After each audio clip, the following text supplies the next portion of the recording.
Hey guys, welcome back to the channel. So I just finished the 4Runner supercharged towing review, and it got me thinking, you know, the trailer's light enough, so I wonder what the Bronco could do. So I got the Bronco hooked up, I got the trailer, and we're gonna tow and see what happens.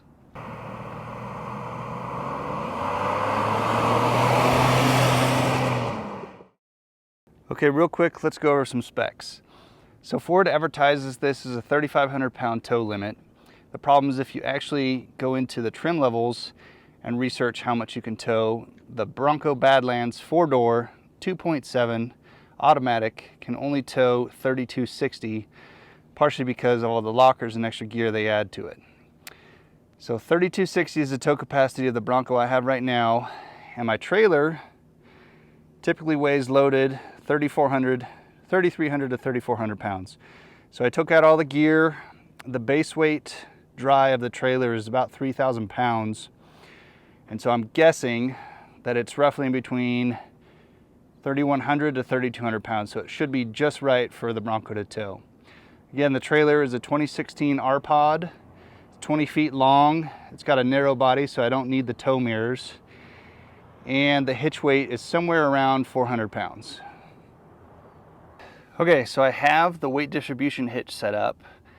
One thing you'll notice though is the height of the Bronco is a little bit different than the height of the 4Runner. So it actually squats a little bit more with the Bronco, and that's partially due to the overland springs in the 4Runner. But I also need to set up the hitch a little bit better. For right now, how we're gonna tow, this is gonna be perfect. Okay, one last thing. The Bronco doesn't come with a brake controller. So I'm using one of the Curt Bluetooth controllers, and then I have this extension cable because how this sticks out, it's just kind of funky. This isn't the best setup. If you're gonna tow with the Bronco, absolutely get a Red Arc brake controller. But for now, again, this is gonna work, and we shouldn't have any issues with it.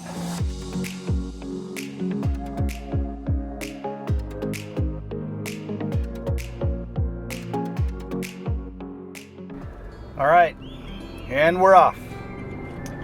So right away, it's already pretty noticeable the difference between the Bronco and the 4Runner in the power and transmission.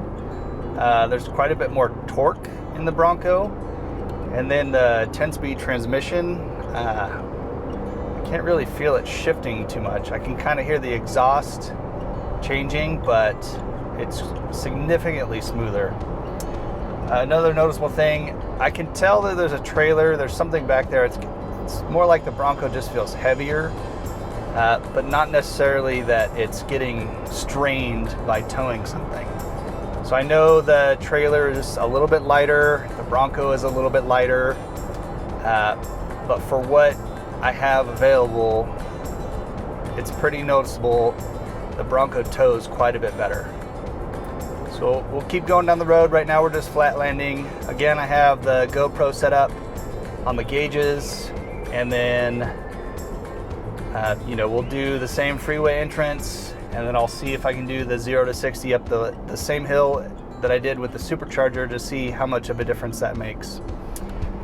One thing that is significantly noticeable that I really do like in the Bronco is you can see the gauges on the dash. So I don't need to buy a scan gauge for the Bronco. So right now the transmission is 192 degrees, water temp's 205, and it's showing the voltage and then the turbo PSI.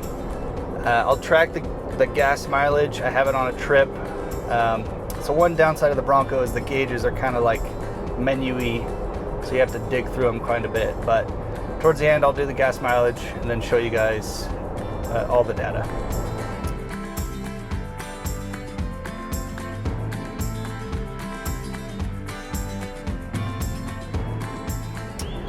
Okay, so we're about to get on the freeway. Transmission's 203. It's an uphill climb. Let's see what you can do. Of course, there's a Ford Raptor in front of me that's just driving slow, so I can't even fully get on it. Come on, Ford. It's not even struggling. Oh, this is crazy.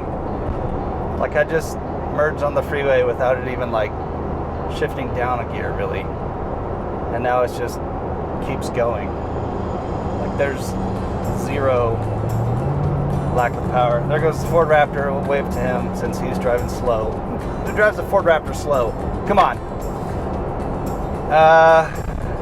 Yeah. All right. I'm in the slow lane, and this is way too much. Way too slow for the Ford Bronco towing a trailer.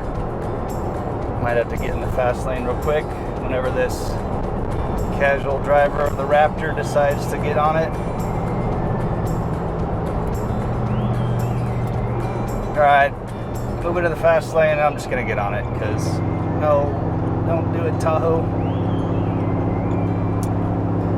Alright, it slowed down just a little bit. The incline increased, but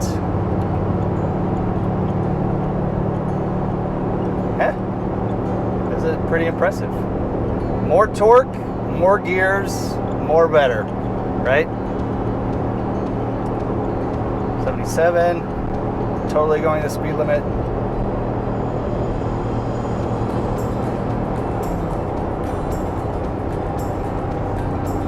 All right. Well, consider me impressed. Much better than the supercharged 4Runner. Good. Probably look at the speed limit there. Alrighty.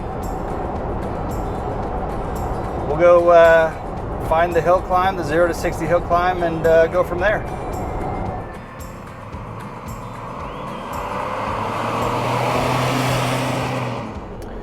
Okay, so we're coming up to the hill climb. I'm hoping I can catch a red like I did last time.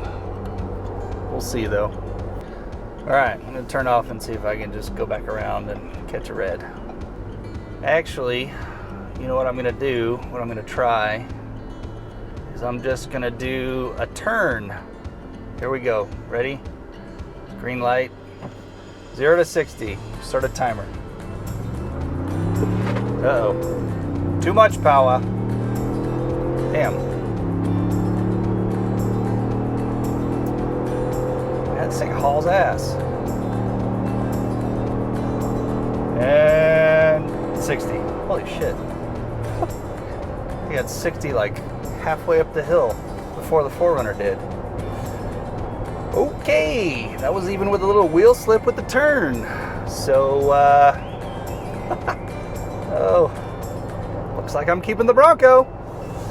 Not for towing though. Maybe a lighter camp trailer.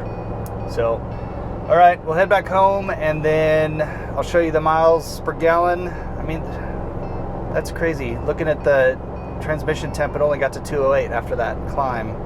I'll have to play back the video and make sure, but 208. So, all right, head back home, show you the MPGs, and then tell you my final thoughts.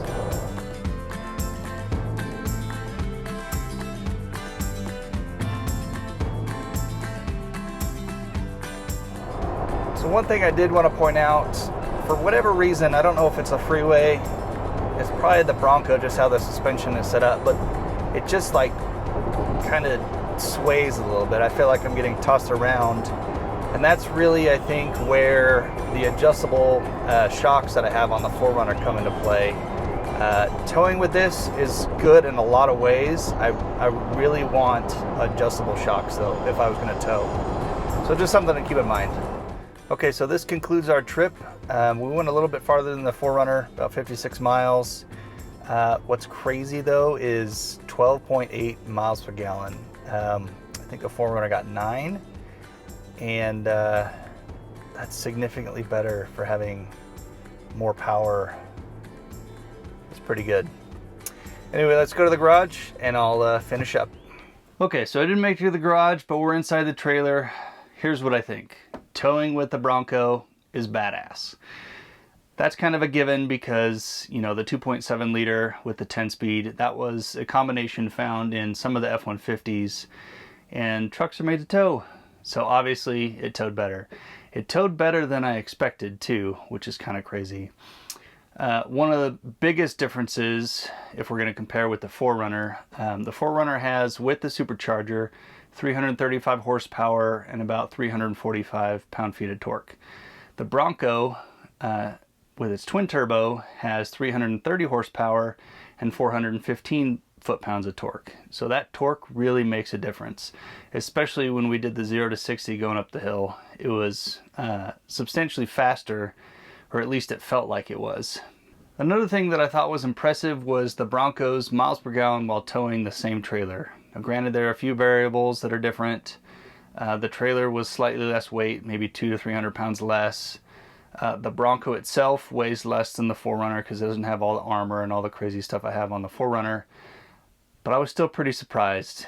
I guess if you subtract 1 or 2 miles per gallon from the Bronco with the weight differences, you'd be pretty close to the 4Runner, so I don't know if it's that much of a difference. One thing I did notice with the Bronco is when you hook it up to the trailer, you can't access the back hatch at all. The door doesn't have enough room to open, and it's pretty much the same on the 4Runner. The difference is the 4Runner glass will roll down, and the Bronco glass can't flip up. So that's just something to consider. If you tow with the Bronco, you just can't access anything in the back. So if I were going to tow more with the Bronco, I would definitely get the Red Arc brake controller. It's integrated, so much easier, so much smoother. You don't have to worry about the Bluetooth and having your phone out all the time. One other thing, if I was going to tow more, I would definitely get adjustable shocks. It helps dampen the sway, and I think it would really fix that wobbly feeling that I was experiencing on the freeway. Okay, so even though I think it towed the trailer pretty amazing, I wouldn't tow this again. And part of the reason why is the gross trailer weight. Say we just load it up with all the gear and max out the trailer. It's about 3,879 pounds, and that already goes over the Bronco's weight limit. Plus, you know, family, dogs, gear, whatever you put in the Bronco, say it's like 300 to 400 pounds, depending on how big your children are, you're going to overload it. So it's not that the powertrain probably can't handle it, it's just the overall tow rating is not made for a trailer like this with, you know, full of gear on an actual camping trip. And it's really too bad the Bronco doesn't have the same tow capacity as the Bronco Raptor at 4,500 pounds, because then you could really enjoy a trailer like this and then disconnect, go off-roading, rock crawl, do all the things. It would really make the Bronco a versatile vehicle with towing and off-roading. So again, thanks for watching the video. Hope you enjoyed. Got any comments, questions, concerns, hit me up in the comments below. Hit the subscribe button for me. I really appreciate it. And then check out my other tow video with the 4Runner if you're interested. Thanks again. See you in the next one.